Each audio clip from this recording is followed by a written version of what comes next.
उत्तर प्रदेश के मुजफ्फरनगर जिले में हाल की सांप्रदायिक हिंसा को देखते हुए भारत के राजनीतिक दलों ने केंद्र की यूपीए सरकार से आग्रह किया है कि वो आगामी शीतकालीन सत्र में communal and targeted violence bill को संसद में लेकर आए। सांप्रदायिक हिंसा पर लगाम लगाने के मकसद से इस महत्वपूर्ण विधेयक को साल 2005 में प्रस्तुत किया गया था, लेकिन तभी से ये बिल विरोध के चलते अटका पड़ा है। देश के गृह मंत्रालय ने यूपीए सरकार के पहले कार्यकाल के दौरान कम्युनल वायलेंस बिल के पहले ड्राफ्ट को पेश किया था, जिसे 1 साल के भीतर कैबिनेट ने मंजूरी भी दिखा दी थी, लेकिन फिर विरोध के चलते बिल ठंडे बस्ते में चला गया। दागी और आपराधिक छवि वाले नेताओं को राजनीति से बाहर करने का रास्ता खोलने वाले भारत के सुप्रीम कोर्ट के फैसले का आज असर देखा गया। सर्वोच्च अदालत की सख्ती का पहले शिकार सत्तारूढ़ कांग्रेस पार्टी के राज्यसभा सदस्य राशिद मसूद बने, जिन्हें सांसद के रूप में अयोग्य करार दे दिया गया। इससे पहले उच्चतम न्यायालय ने अपने एक फैसले में उस प्रावधान को समाप्त कर दिया था जो दोषी ठहराए गए सांसद या विधायक को मामला अदालत में लंबित होने के आधार पर अपील करने का अधिकार देता था और उन्हें अयोग्य करार दिए जाने से सुरक्षित करता था। चारा घोटाले में जेल की सजा काट रहे बिहार के पूर्व मुख्यमंत्री और आरजेडी सांसद लालू यादव को एक और झटका लगा है।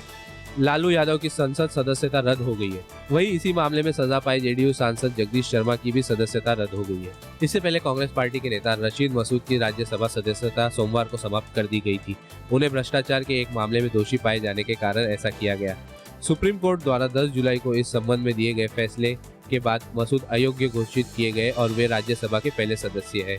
सुप्रीम कोर्ट के फैसले के अनुसार किसी राजनेता को 2 वर्ष से अधिक की सजा वाले अपराध के तहत दोषी पाए जाने पर उसकी संसद सदस्यता तत्काल समाप्त हो जाएगी।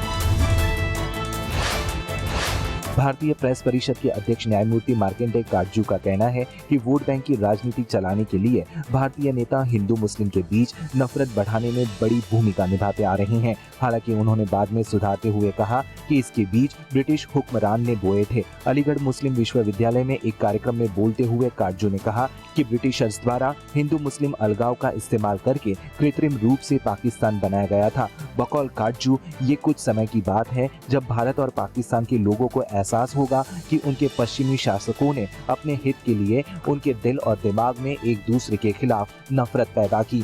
काटजू ने आरोप लगाया, उन्हें ये कहने में कोई हिचक नहीं है कि नेताओं ने अपनी वोट बैंक राजनीति चलाने के लिए इस जहर को फैलाने में बड़ी भूमिका निभाई। कांग्रेस उपाध्यक्ष राहुल गांधी द्वारा शहडोल की रैली में आदिवासी महिला से बलात्कार के मुद्दे पर मंच से सवाल पूछने को लेकर बीजेपी भड़क गई है। बीजेपी नेता प्रभात झा ने राहुल गांधी को राजनीति का फेस्टिवल बॉय कहा। झा ने कहा कि राहुल ने शहडोल जिले में कांग्रेस के 17 अक्टूबर को आयोजित रैली को संबोधित करते हुए आदिवासी महिलाओं से पूछा था कि क्या सूबे में बीजेपी के पिछले 10 साल के शासनकाल में उनके साथ बलात्कार हुआ है। कांग्रेस उपाध्यक्ष का महिलाओं के साथ सार्वजनिक तौर पर इस तरह का दुर्भावनापूर्ण सवाल करना घोर आपत्तिजनक है।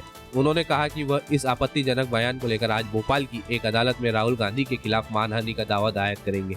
इसके साथ ही कांग्रेस उपाध्यक्ष पर अनुसूचित जाति जनजाति अत्याचार निवारण अधिनियम के उल्लंघन का भी आरोप लगाते हुए अदालत में अलग से शिकायत पेश करेंगे।